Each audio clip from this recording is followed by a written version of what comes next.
মিজানুর রহমান আজাহারির তাফসির মাহফিলে গ্যাঞ্জাম নিয়ে কথা বলি। সিলেটে যেভাবে মিজানুর রহমান আজাহারির ওয়াজের শেষে হট্টগোল করে বন্ধ করে দেওয়া হয়েছে, তাতে আমি হতবাক এবং ক্ষুব্ধ। শুনেন, তার কথা শুনেন, শেষ দিকের কথা। এই জায়গাটাতে এরকম কেন হইলো? শুরুতে তো এটা ছিল না। এখন আইন শৃঙ্খলা বাহিনী তোমাদের সাথে লাঠি চার্জ করবে, ধাক্কাধাক্কি করবে, তোমরা আমার সাথে এটা হবে এরকম?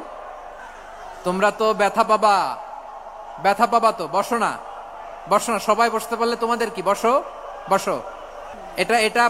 এটা আমি এখন পরিকল্পিত কিছু হতে পারে এই ধারণাও করতে হবে আমাদের। লক্ষ লক্ষ মানুষ বসে আছে, তোমরা একটু শান্ত হবে না? হ্যাঁ, বসো। আর 2 মিনিট একটু কোঅপারেট করো। 2 মিনিট একটু কোঅপারেট করো। জি পুলিশ ভাইরা, হ্যাঁ, আস্তে আস্তে, জি বসে যাবে। হ্যাঁ, ঠিক আছে, 2 মিনিট। এই বিভাগে আমার আর আসা হবে না। আমি একবারই তো আসলাম, সো যা বলার তো আমি এখনই বলতে হবে। এমন না যে আমি আবার সুনামগঞ্জে আসবো, হবিগঞ্জে আসবো। খুবই গুরুত্বপূর্ণ কয়েকটা কথা আমি রাখবো তোমাদের সামনে। বসো, শেষ করে দিব। এই তো আর 10 মিনিট সময় আছে আমার হাতে। বসো। মাশাআল্লাহ, এই ঠিক আছে। আমি কলে এখানে এক বিশাল ষড়যন্ত্রের গন্ধ পাইতেছি। ঘটনা ছোট, রাজনৈতিক গুরুত্ব অপরিসীম।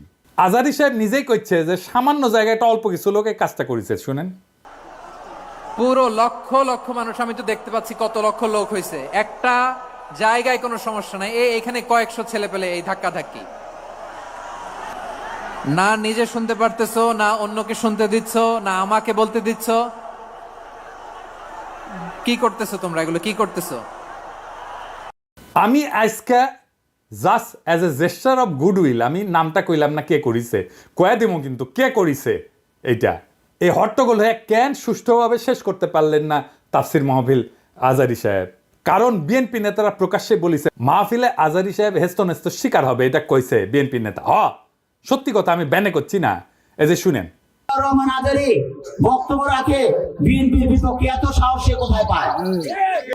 আপনি এই জামাতের পক্ষে কথা বন্ধ করেন, না হলে দেশের মানুষ যেভাবে আপনার এই যে মাহফিল করে, মাহফিলে কিন্তু আপনি হ্যাস্ত শিকার হবেন এই মুসলিম লীগের কারণে। কারণ এই মুসলিম লীগ কিন্তু বিএনপি কে পছন্দ করে, এই মুসলিম লীগ কিন্তু অন্য সংগঠনকে পছন্দ করে।